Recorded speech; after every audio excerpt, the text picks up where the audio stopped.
নমস্কার বন্ধুরা, good morning. আশা করি সবাই ভালো আছো। আজকে আমি ঢেঁড়সের একটা নতুন ধরনের রেসিপি নিয়ে এসেছি। এখানে আমি 250 গ্রামের মতো ঢেঁড়স নিয়ে নিয়েছি। এটাকে আমি এরকম মাঝারি সাইজের করে কেটে নিয়েছি। এবার আমি গ্যাসের মধ্যে একটা কড়াই বসিয়ে দেবো।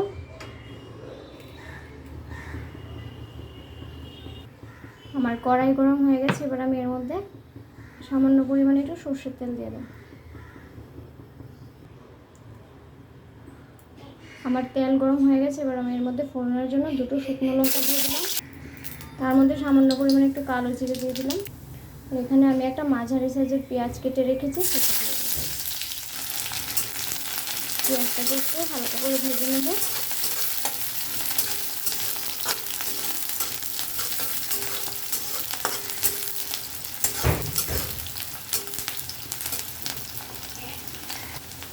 এবার আমি 3-4টা চিড়ে রাখা কাঁচা লঙ্কা দিয়ে দিলাম।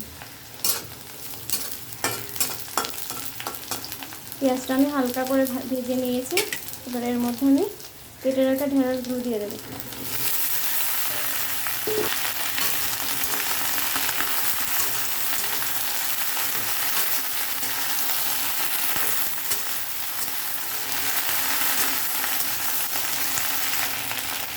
ঢেঁড়সের মধ্যে আমি পরিমাণ অনুযায়ী লবণ দিয়ে দিলাম। হাফ চামচ মতো হলুদ গুঁড়ো দিয়ে দিলাম।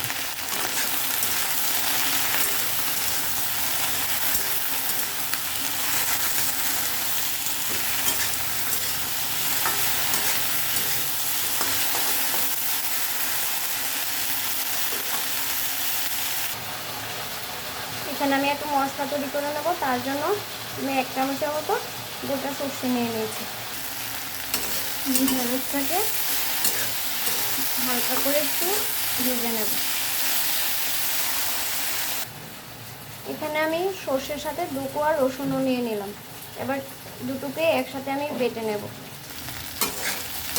আমি ঢেঁড়সগুলোকে হালকা করে ভেজে নিয়েছি। এবার আমি বেটে রাখা সর্ষেটা দিয়ে দেব। বেটে রাখা সর্ষেটা আমি এর মধ্যে দিয়ে দিলাম।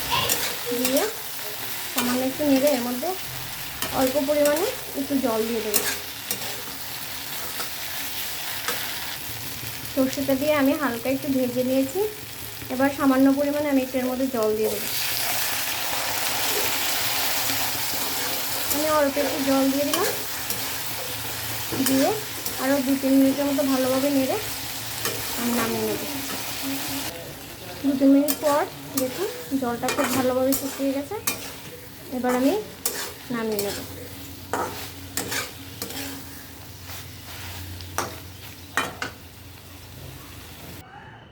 তৈরি আমার ঢেঁড়সের চচ্চড়ির রেসিপি। এই রেসিপিটা ভাত, রুটি সব কিছুর সাথেই খেতে খুব ভালো লাগে। আপনারা বাড়িতে ট্রাই করে দেখবেন।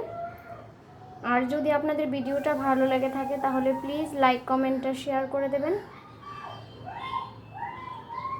দেখা হচ্ছে পরের আরেকটা ভিডিও নিয়ে। Thank you.